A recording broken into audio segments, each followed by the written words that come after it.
traded shares with you. Good evening, everyone. It's 5:30 p.m. Let's start by pledging doing the Pledge of Allegiance. Thanks. I pledge allegiance to the flag of the United States of America and to the republic for which it stands, one nation, under God, indivisible, with liberty and justice for all. Tonight, we're going to be discussing a couple items. First, we're going to be getting an update from BKV, Mr. Carter and Mr. Schwartzman regarding the public safety design. And then we also have Mr. Welke from ISG.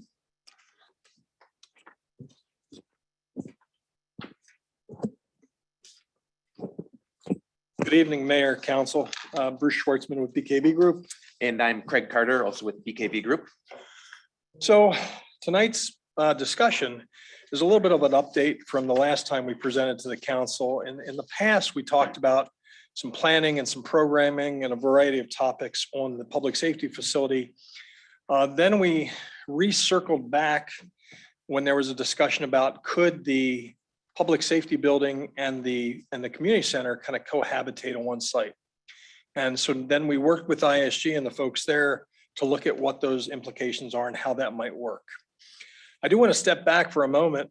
You know, when you look at your public safety facility, police is over where the old sheriff's office is and the central station downtown. One of the first pieces of the study that we did was to really look at the facilities and the spaces and the conditions of those facilities. Your police facility is a 45-year-old building that doesn't adequately provide any of the space, marginally any of the space that's required for our current police operations. When you look at your access to your lobby and to interview spaces, very short of what's required of what should be provided in those types of spaces.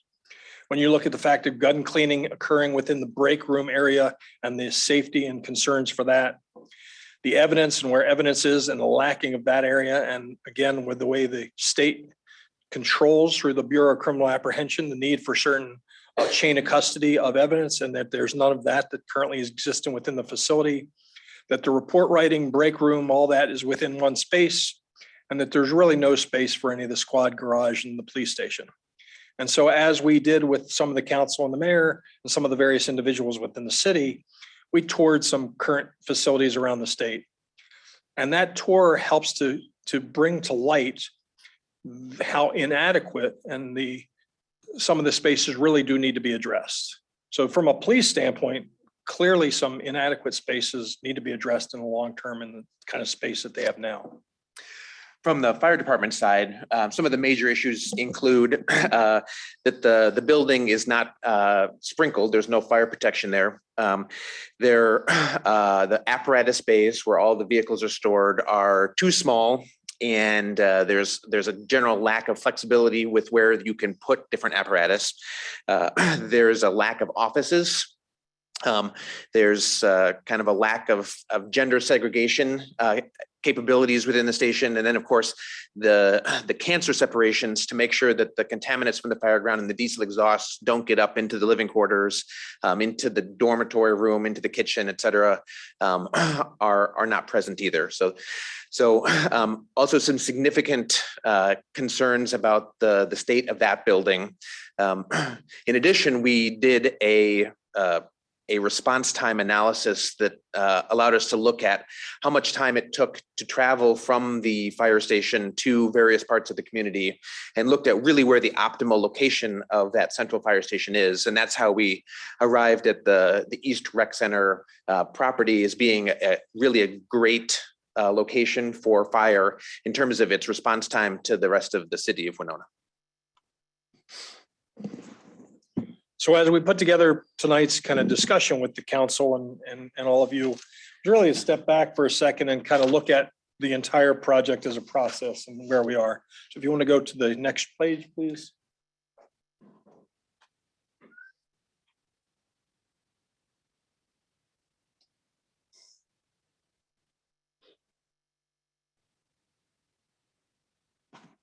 So the way we structured tonight's discussion with all of you is first a recap of the space program. and how we've developed that and where we are. Then we've got the conceptual site plans to talk about how that new potential site plan works with City Hall as well as Community Center. We have a preliminary cost estimate that we've been working with ISG and developing and making sure that we're addressing appropriate project costs for these types of facilities. We'll discuss some funding options and then a schedule, next steps. And again, we're here for the council. We're here for you, the mayor, to make sure we address your questions as we go through this. Next slide, please. So overall, when you look at, oops, next one. This is kind of just spacer slide. Sorry about that.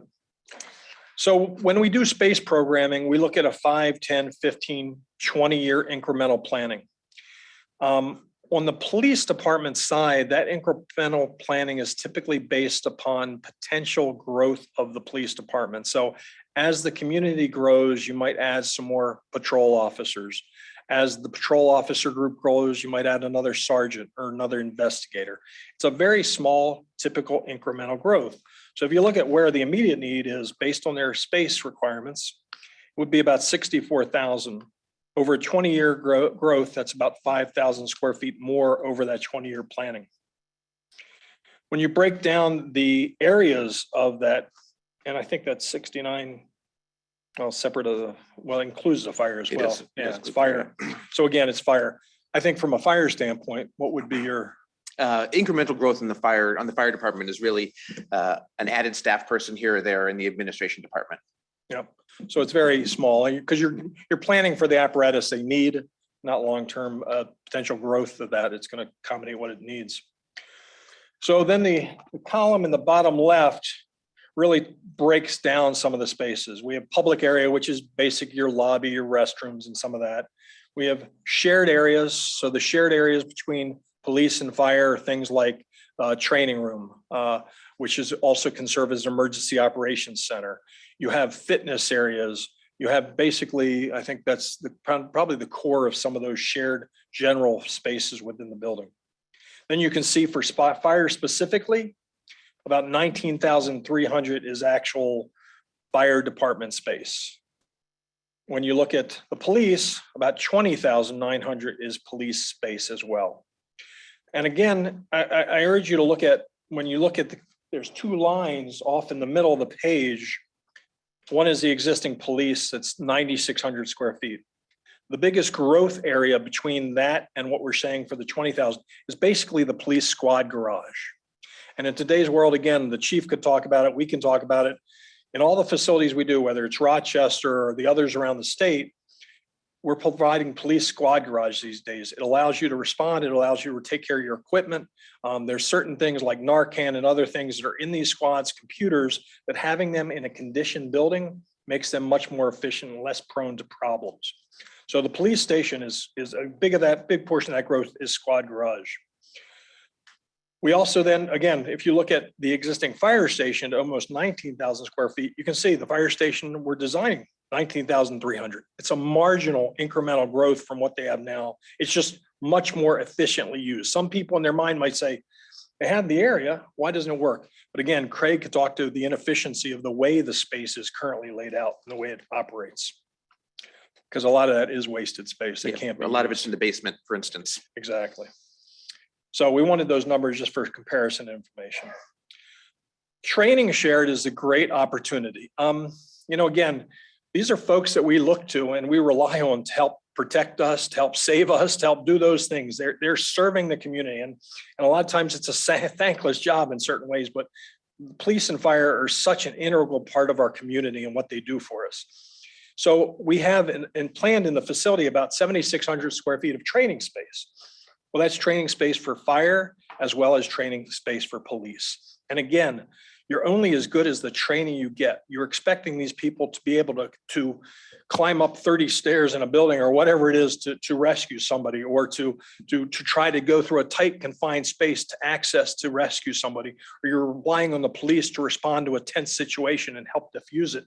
These training type spaces help them on a regular basis prepare for those incidents. So training space we see is very, very important. In all the facilities we're doing now, it has training space. The support of the 1,200 square feet is basically mechanical, electrical, general building support areas. I do want to make sure I do give space in between these conversations if there are any questions as we're presenting this. Any questions, Steve? Could we at some point get a breakdown so we know the size of that squad bay, the squad garage? Please, sometime. Eileen? The training area that you're talking about, is this that you mentioned, like climbing up and confined spaces, those seem related to fire. The training space, and maybe this is a question for the chief, but the training spaces that the police need, is that a like similar sort of very specific space, or are we talking like classroom space? Sure.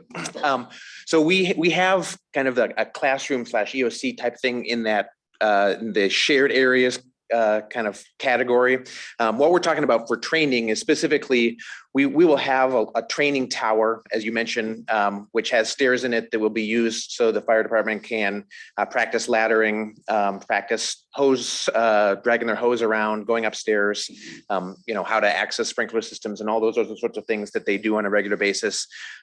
There's also a very flexible space for, we kind of call it a maze room, but really for the fire department, it's about search and rescue and about being able to clear a space and identify where problems are in a complex environment that they've never seen before.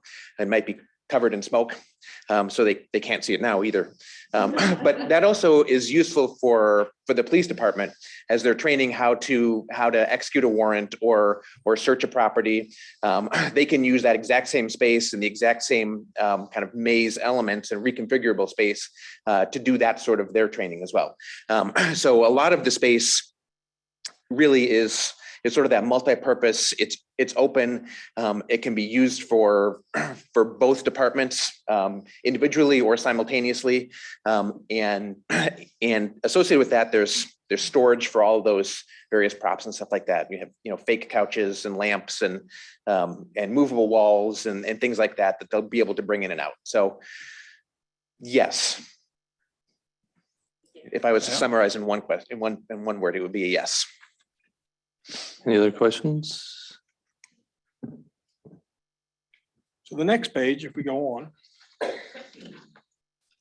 is a very important topic of, are we designing, are we planning for the right sizes of space for your community compared to some other communities?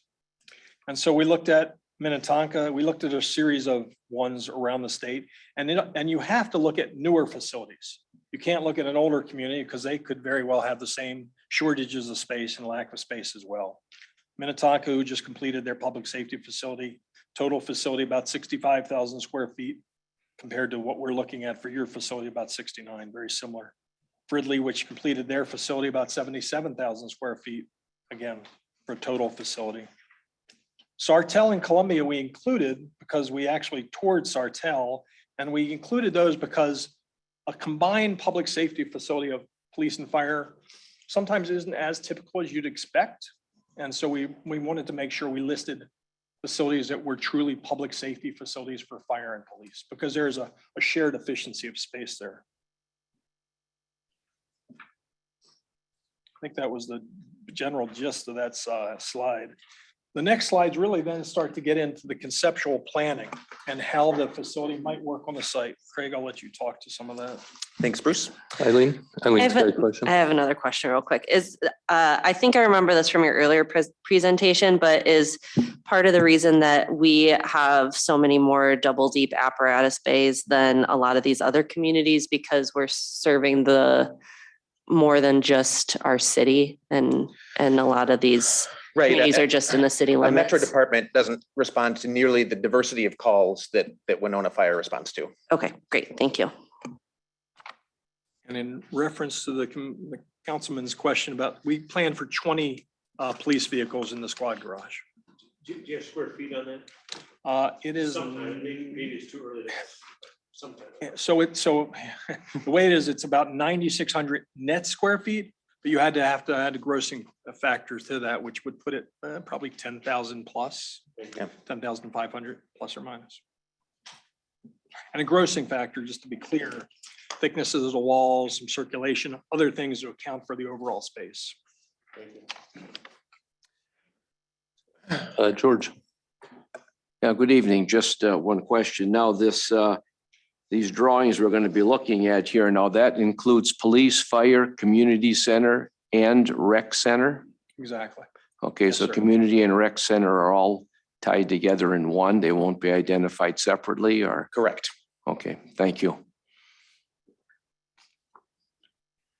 So the option and I'll first start this, the option we showed, you can see the red bar that's on what street is that? St. Charles. On St. Charles, right adjacent to St. Charles, that red bar represents the fire bays, the apparatus bays. And based on current, I'll let you go through this. This is really your key. I shouldn't be jumping in. So thank you, Bruce. So we looked at a number of different ways that we could arrange, both the combined program at the East Rec site, which had kind of already been worked through with ISG with a variety of different stakeholders, and the public safety building, which includes both police and fire. And the idea was that with that site and the street, the fifth, it's not Fifth, it's Zumbro, and the space that the diocese now occupies and is moving out of, we could probably fit the entire program onto this portion of town. And we looked at a variety of different ways to do that, and basically in consultation with the fire department and their primary response paths around the town, it was determined that exiting from the apparatus bays onto St. Charles would yield the lowest response times, or the briefest response times. So it's there's a big benefit to exiting onto St. Charles. That allows them to go north to Third, it allows them to go south to Broadway, and that gives them basically everywhere they need to go in a very timely manner. So one of the big priorities was making sure that the apparatus space responded directly onto St. Charles. From there, we had some discussions with staff and with all the stakeholders of the kind of newly reimagined East Rec Center.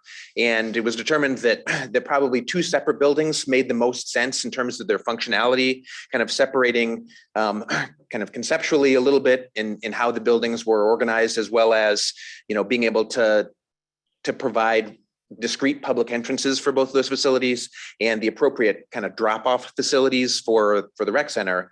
It just made a lot of sense to kind of separate them across the street, essentially. So the rest of the building, in many senses, lays out very logically. For the public safety building, adjacent to the apparatus bays, we have the fire administration areas. With access to that, we have some shared public spaces, which is the kind of the lobby and front desk and things like that, some public restrooms. Then we have also, with quick access to that public zone, is where police administration is. And so police and fire are right there together, and they can kind of work back and forth with each other as they are wont to do in a public safety facility, and both have access to where the public might come in and access their services. Then more towards the which direction is left? West side of the site. We have the patrol areas and the investigations areas, and areas of the police department that have immediate needs to get in and out on a regular basis as officers are coming to and from their desks or their report writing areas and going on patrol or going on investigations and things like that. And so those are kind of in the far wing of the L. As we look quickly at the next two slides, and we'll go back to this one. What do you want to go through? I'll go through the public safety building first, then we'll go back to community center. So the next slide talks about the upper level of the proposed public safety building. That includes the firefighter areas where they would have their kitchen and their dining room, where we would have sleeping rooms and shower spaces and things like that. It also includes fitness room space that would be shared between police and fire. And it includes kind of a large training room that will allow them to do the classroom training type things, but also some of the combined trainings type spaces that aren't quite as destructive. Then kind of in between two sets of apparatus bays, you can see another little bar of color on these diagrams. That's where the tower would be, which is 3 or 4 stories of stairs and associated spaces, so you can do some stair work. And then the large open training room where some of the more, rough and tumble type activities would occur, where you're kind of banging your SCBA equipment through things and doing forcible entry training and things like that. Then the next slide will show you what's kind of on the lowest level of this building. Underground is where we're proposing to put the squad parking, which makes a lot of sense, and we do that on a whole host of different facilities. We can also have a lot of the mechanical stuff down here. Sometimes that occurs on the second floor, sometimes it occurs in the lower level. That remains to be worked out. But essentially the biggest program item down there is that squad car garage. And primarily non-occupiable space. So we're not putting anybody in a lightless, natural daylight less type space in a basement. We're utilizing it for evidence and squad garage, which make a lot of sense for those types of spaces. So the nice thing about this layout is, we have plenty of maneuvering space on this block for the apparatus to get back into the rear side of the apparatus bay. We have pretty direct access between all of the fire department spaces and the apparatus space. So it's quick for the firefighters to get from wherever they are within the building out to the apparatus, get in and then get on their way. For the police department, it also provides great access back and forth between the patrol and the investigation and the administration folks.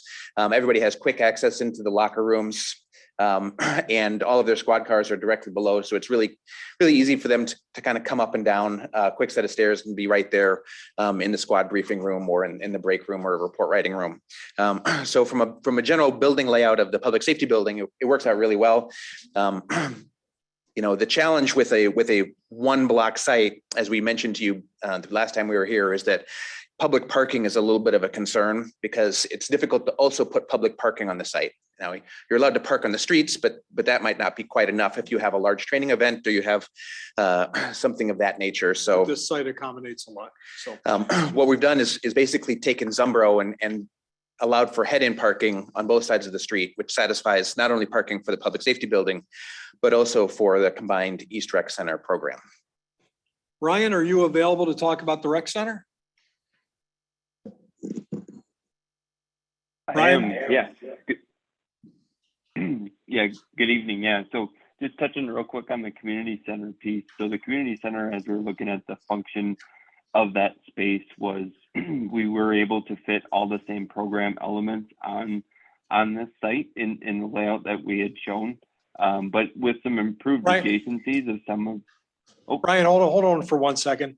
We're going to go back to ahead. the slide that shows the community center. So just as an introduction, Ryan is with ISG Architects on the community center, and Ryan was recently exposed to COVID, so he wanted to make sure he respected everybody and not showed up. So Ryan, go ahead. We have the slide back up now that shows the community center. Perfect. Thank you, Bruce. Yeah, so as we show in the current program of the community center, we took into account all the previous sessions we went through, from outdoor space connections, indoor space connections, as well as the public entrance and drop off for community staff.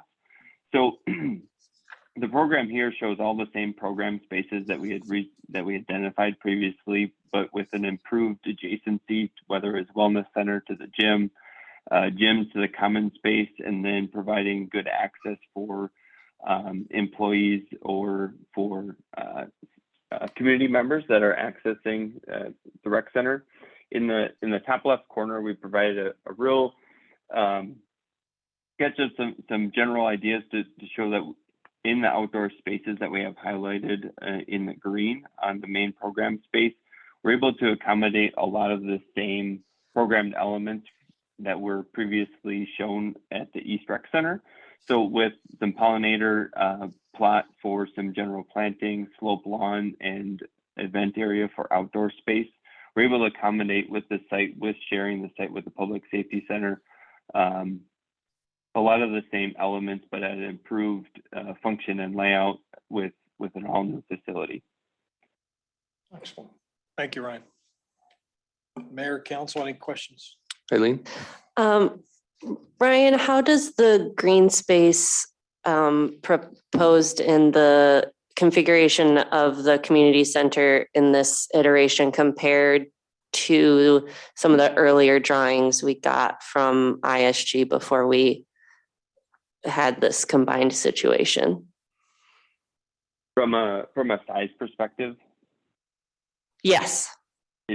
Okay. It's roughly, we're probably about, I would say about 50% smaller with this space, roughly. And that's just But we're able exteriors. to, correct, just the exterior space. The program of the building itself is the same, but the footprint of the outdoor space is roughly 50% smaller.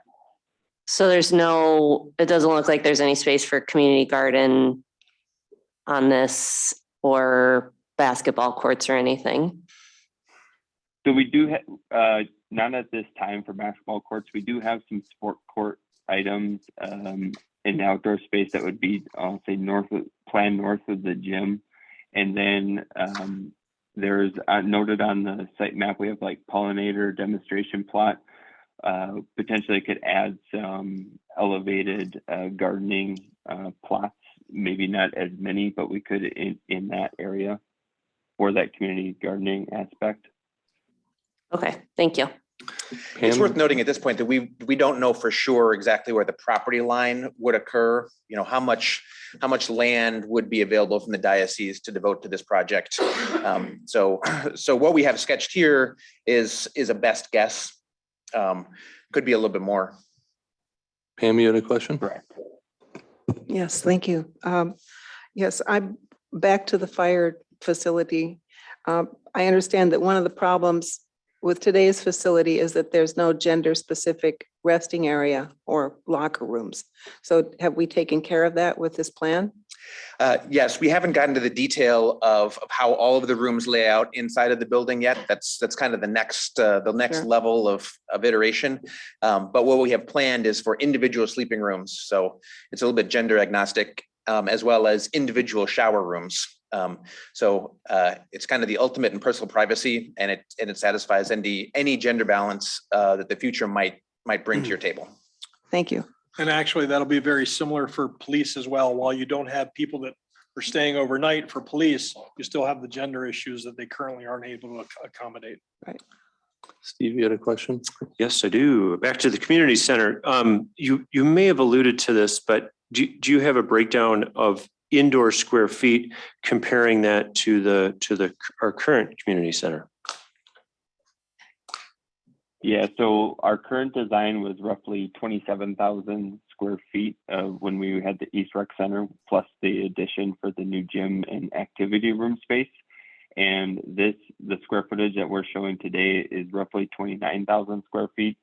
The slightly increase of the square footage, we just have some general, in the general area, some additional connectivity between the spaces that we were able to improve upon with this new layout. So are you saying, just so I understand, the 27,000 that you alluded to, was that's current East End Rec plus the proposed addition? What is it currently today? So Mayor and It's Council, roughly, oh, go ahead.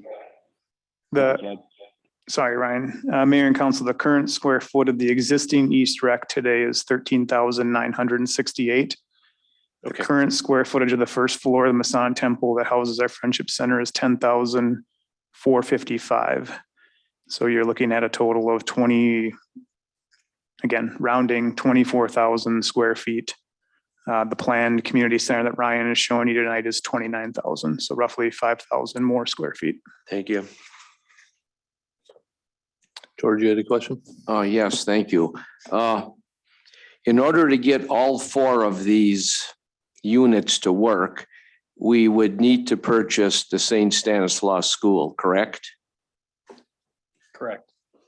Correct. Yes. Now, would that school be torn down or would it be just renovated? Because there's a lot of large rooms in there in a gym. Would that be renovated to fit East Rec and in the community center? Or would it be raised and everything built new? Ryan, do you want to speak to that?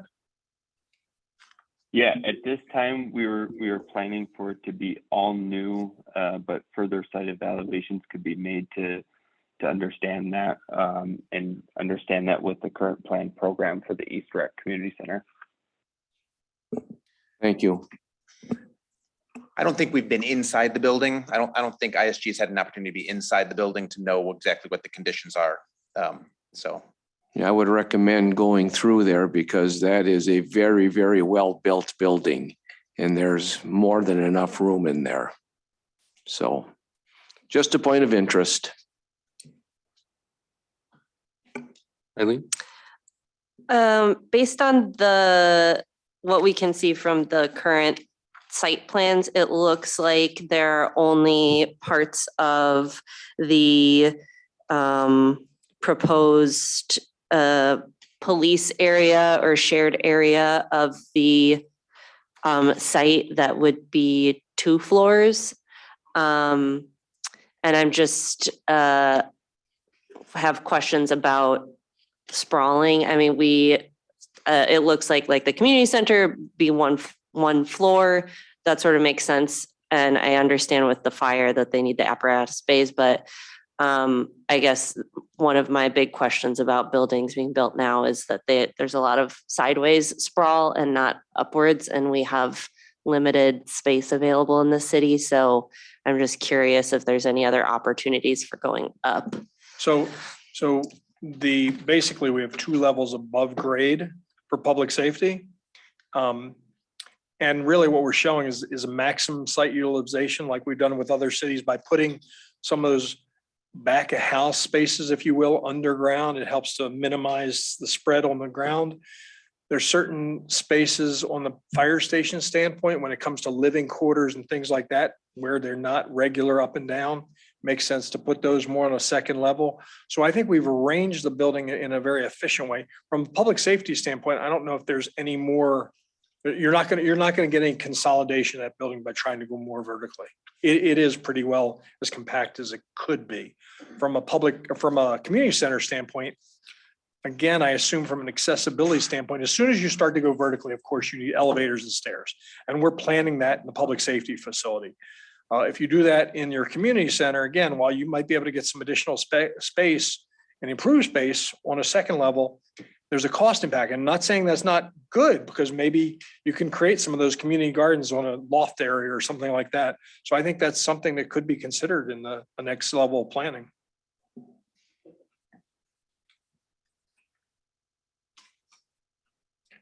Okay. Another question. So if we go back, so now we're going to talk about the estimate a little bit. And we did a very preliminary estimate. Keep going, please. Go forwards We're going backwards. is what Bruce probably meant to say. Oh, yeah, keep going, keep going. I'll let you know when oh, there we go. Okay, so now it might be hard to see for some people, but this is the preliminary estimate that we have put together based on those areas. Now, as many people know, we've been going through a very unique time of construction and inflation. Between 21 and 22, the years of 1921 to 22, we saw anywhere from a 18 to 20% increase. 2021 to 2022, What did I say? 19. Oh, sorry, excuse me. We weren't going back that far. So between the years of 2021 and 2022, we saw anywhere from like a 16 to 18% spike in construction costs. As everybody knows now, we're going through an inflationary period as well. So when we do these high level, because right now we don't have a lot of detail. We haven't selected carpets.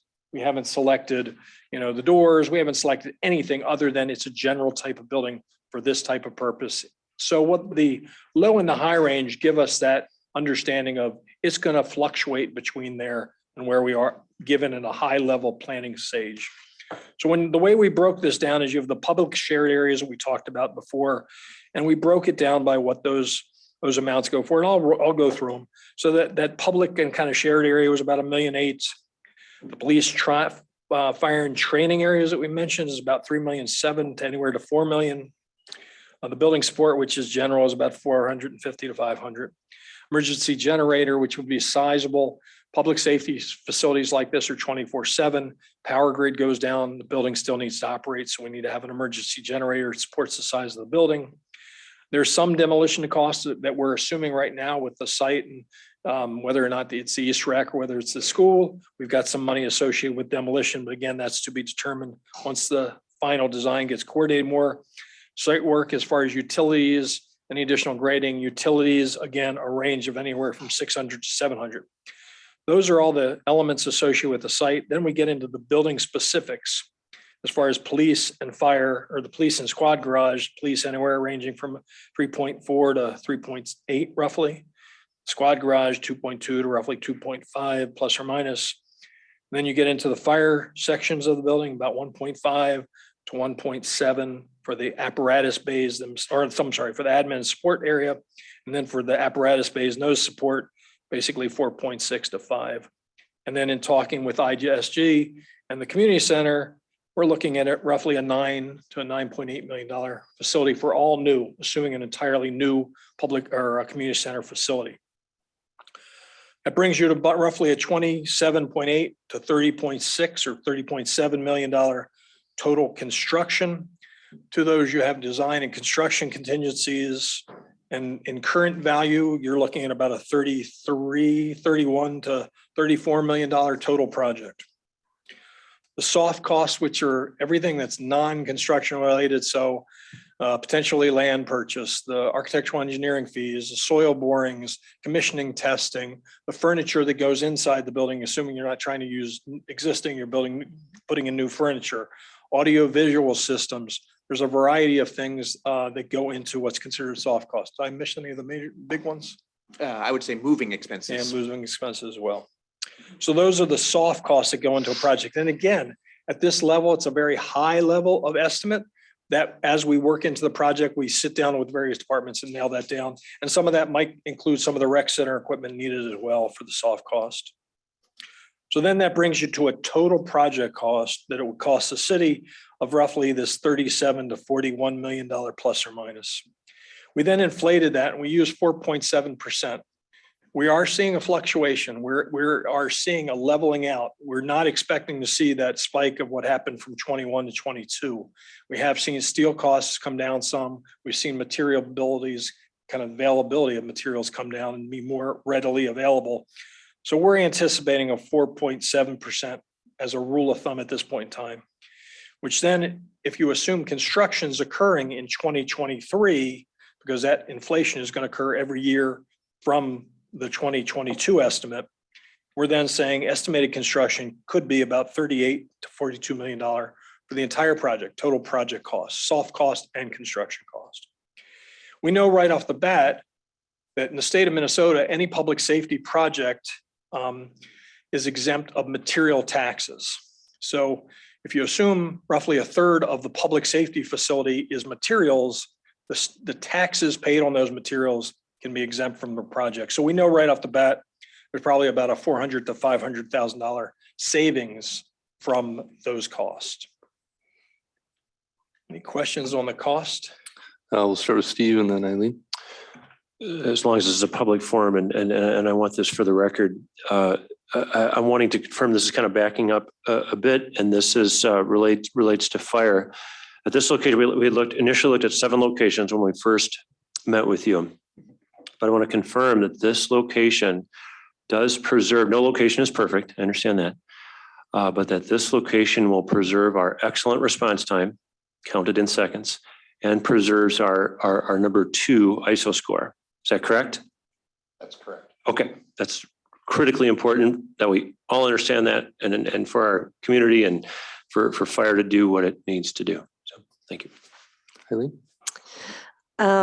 This might be a question for Chad or someone from finance. But I know that one of the issues that we've had interest in addressing is wear and tear on the police vehicles because I know they sit outside all the time. But is it $2.5 million worth of wear and tear that a squad? I know we replace vehicles pretty reliably, but I guess I'm just wondering, I know that it's part of our CIP that we usually factor in a new vehicle, and that is a massive part of this expenditure or this proposed budget. If I could add one thing before you get into that real quick, one of the things we didn't look at in the study, most of the time when you see police vehicles on duty, when they come in and out of a station to do some of the things they need to do, they'll leave their vehicles idling. Right. Believe it or not, there's a fairly large yearly cost in running those gas and while they're in and out of a station. When they have the squad garage, they're able to come in, park, turn that engine off because it's tempered. It's not heated, it's a tempered, so it stays low 50s or whatever in that space. That's an analysis I'd be glad to run for the city to Okay. help show it's not only the wear and tear on the vehicles, but it's actually the amount of fuel you burn by doing that. Okay. That's good to know. The other question I have is related to the building demolition and site development. And I know this is a proposal for a specific site, but I know that we have a couple other sites that are city properties that are empty or partially empty and wouldn't have these associated costs. And I mean, that's not something you guys can solve right now, but it's a concern I have that, you know, if we configured this a little bit differently, then we can save the community, you know, close to or over $1 million. It is likely that we'll have site development costs regardless of what site we go with. Just for scraping off some of the stuff that's there, whether that's asphalt or gravel or what have you. Do a little bit of grading, do extension of the utilities from the street, connect the sewer into the building, connect power into the building and those sorts of things. So the site development cost is probably present no matter where you go. If there was a site that where it was already demolished, then you would definitely save those demolition costs. Okay. Yeah, and I mean, I think this is more for the public than you all, but you know, we have the site we're talking about completely demolishing 2 very large buildings, one of which would theoretically still be useful to the community, and building all completely new buildings when our original proposal that ISG gave us for the community center involved an addition and only a little bit of demolition. So that's just a concern I have more for council than you all. That's not your problem to solve. Eileen? Or Pam, sorry. I know, I don't know why yeah. I do that all the time. Okay, I'm interested in 2 divergent things, which I might have just slipped my mind right now. One is if we're going to excavate to build a parking garage, does that bring us close to the water table, or do we have difficulties down at that end of town with the soils, or, you know, can we get deep enough? From a preliminary analysis, we think we can accommodate it well. Because one of the other sites that was rather attractive for a number of reasons, that was mentioned as a problem. So.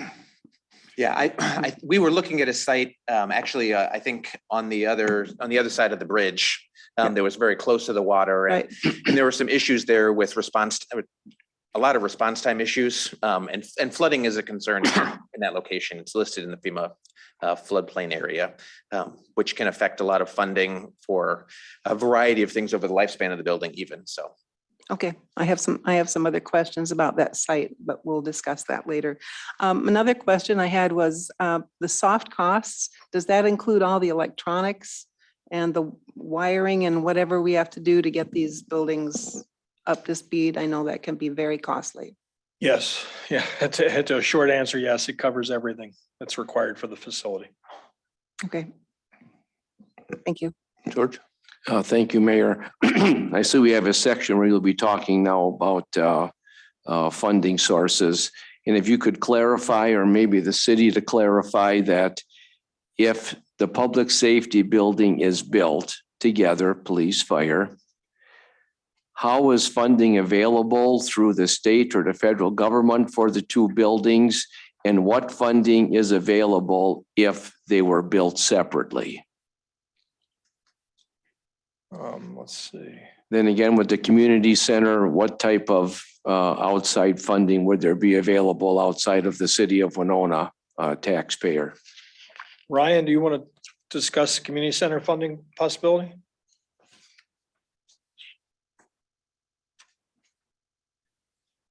We don't have as far as the funding from a community center, the data available at this point in time from different sources outside of the city of Winona. But we can work to assemble that to share. So Mayor and Council, typically, obviously funding is a key component of this, and obviously a good question from Councilman Borzakowski. Typically, those funding options and those discussions usually come when we get into schematic design and we start getting, we go from conceptual to schematic, you start understanding more of those costs. Again, these are cost estimates. I think you've heard me say before that the community center, certainly we would look for granting both from the federal government and state, primarily because of some of the resources for older adults. That would be one.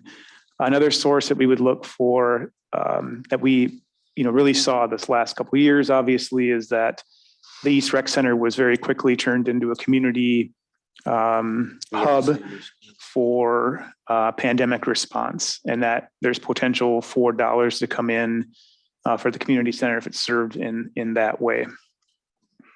Related to state funding, that is really a next step, is to see what funding is available for a joint facility versus standalone facilities, as George has mentioned. In our preliminary tours and research before we really got heavily involved with BKV, in talking with our local legislators, at that moment, it was the idea of combined facilities would likely generate state bonding or the potential for more state bonding dollars. That doesn't necessarily preclude that from happening if they were separate, but I think we'd need to know more information about the schematic design phase before we could really go to the legislature and say, what's the impact if we did this combined versus separate? If I could get you to go to the slide that talks about funding opportunities, might have to zoom down a little bit. Oh, well. Next slide. So this is, as Chad was saying, there's the general obligations that bond approach, right? The capital improvement bond, and that's one of the avenues that would be available, of course, to the city. Sales tax funds. So when we completed Detroit Lakes Police Department just recently, they went to the state and went for a sales tax option. I think it was a 0.5 cent sales tax option. And through theirs, they were able to play for their police department. I think the prediction is like within 6 to 8 years, they'll have that paid for. And of course, that's based on the amount of traffic through the community and how much tax that'll generate. State bond requests. So as many of you might know, it's a 2-year cycle.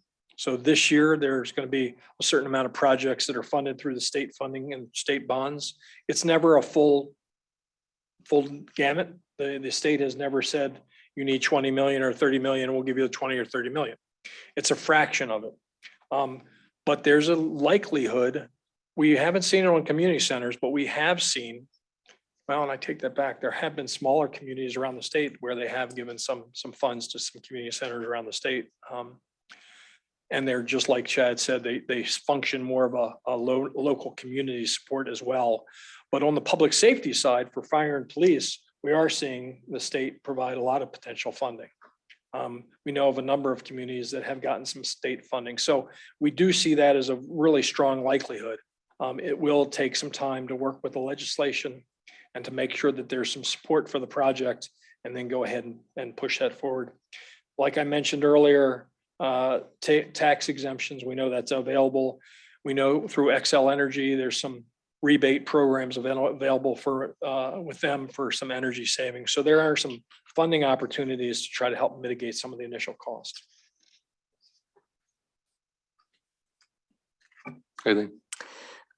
So Chad, we don't know for sure that we have a better or worse chance of bonding for this project contingent on combined or separate facilities. We don't know that. Mayor and Council, I think it's too early to determine that, yes. Okay. And Sorry, with past projects though, as we work with BKV on this as well, with past state projects that have been funded, that the majority, I would say, are combined. And in some of those communities, as Bruce has alluded to, we have to really dive into those because some may be a combined fire and ambulance service. Sure. Some may be combined police and fire.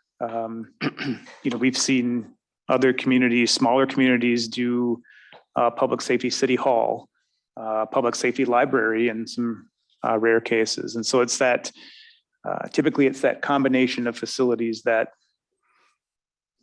I guess my term would be it increases your likelihood of state funding. But again, at this point, probably too early to determine.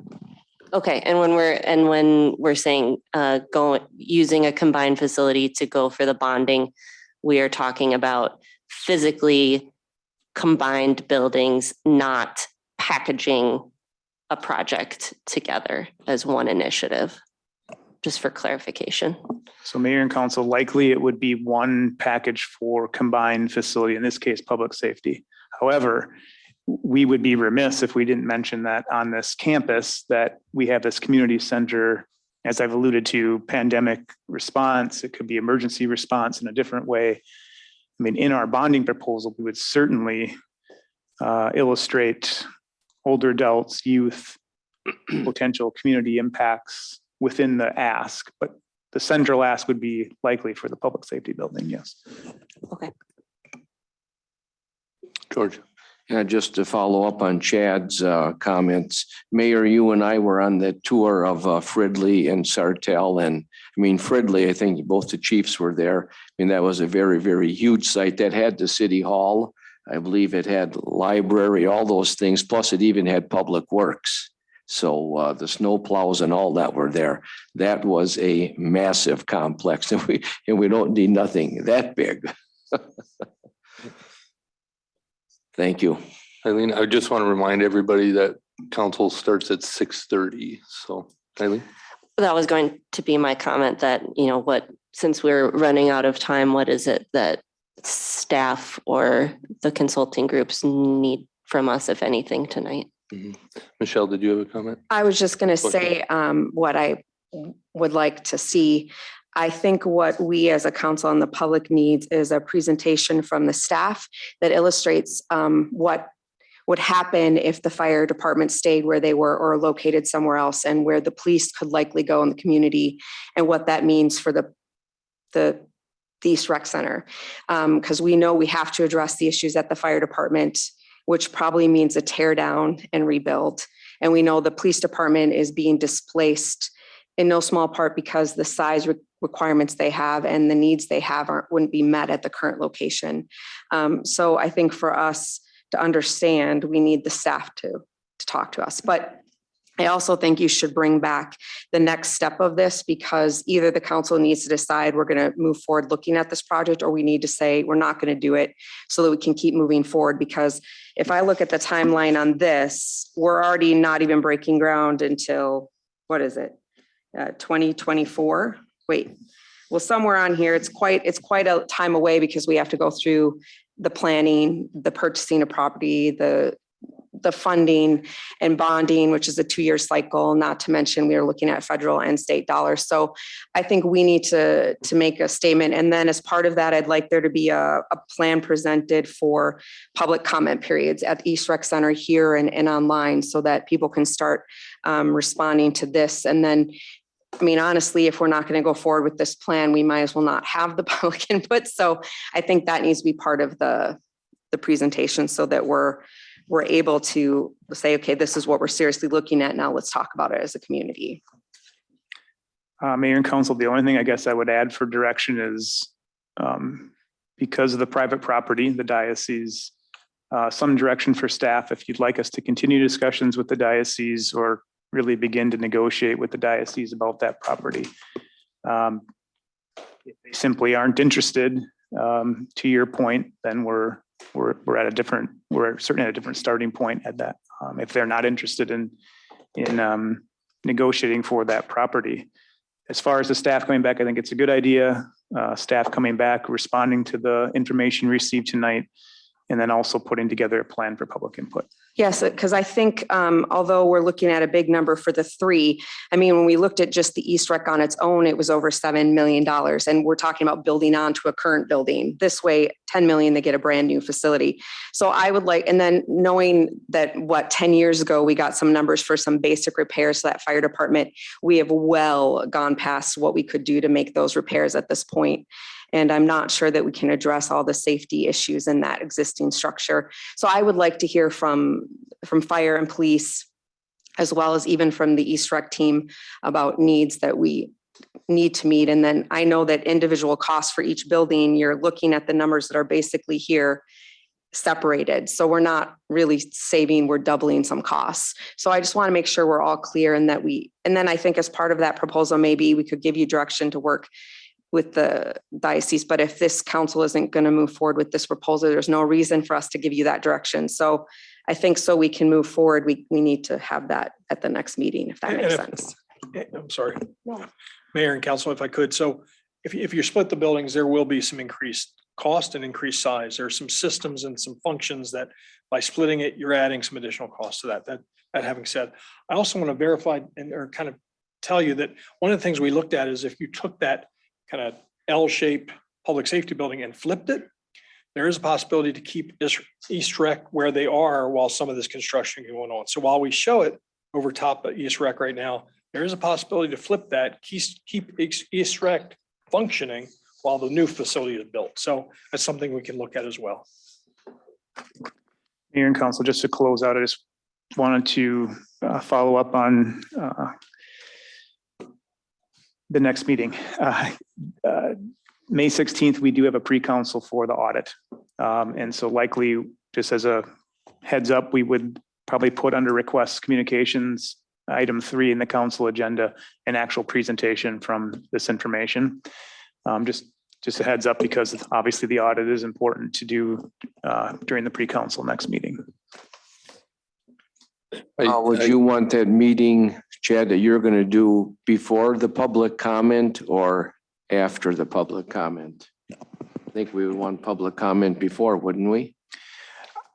Mayor and council, I think what Councilwoman Alexander mentioned is that I think it would be important for the staff to come back, respond to this, and then present a plan for how public input could be taken. Because as Councilman Alexander mentioned, if there's anything that, the council would not want to go forward, I think we should have a solid decision before we go to the public for input. So if we spend a lot of time talking about the East Rec site, but the diocese isn't interested in selling the property, well then, we quote unquote, maybe taking some public input prematurely. So I would say after the staff presentation. Agree. Eileen, one more thing. I just wanted to, I know we're not taking a vote on this or anything, but I'm not super comfortable with us pursuing the St. Stan's property without knowing how the public feels about this plan. I mean, this is the first time they're seeing this, and maybe we don't have time for a public forum, but I want to at least have people see what we saw today and call us and email us and all that kind of thing. I mean, as far as I know, it's not like the school's going to be out of there like tomorrow. So that's not something that I think is under a time crunch. So I would prefer if we did things that way, because I know I would like more time with this information, and I'm still not convinced that plopping a massive structure into an additional massive structure into a neighborhood is the best thing. I mean, we have this really beautiful historic town, and it's like if we wanted to put a Target downtown, these are massive buildings in neighborhoods where there are not other massive buildings around. And so I just want to be really thoughtful about that. Okay. Gentlemen, thank you. Brian, thank you. With that, we'll adjourn and we'll start in just a few minutes here. 1 minute. 30 seconds. 30 seconds.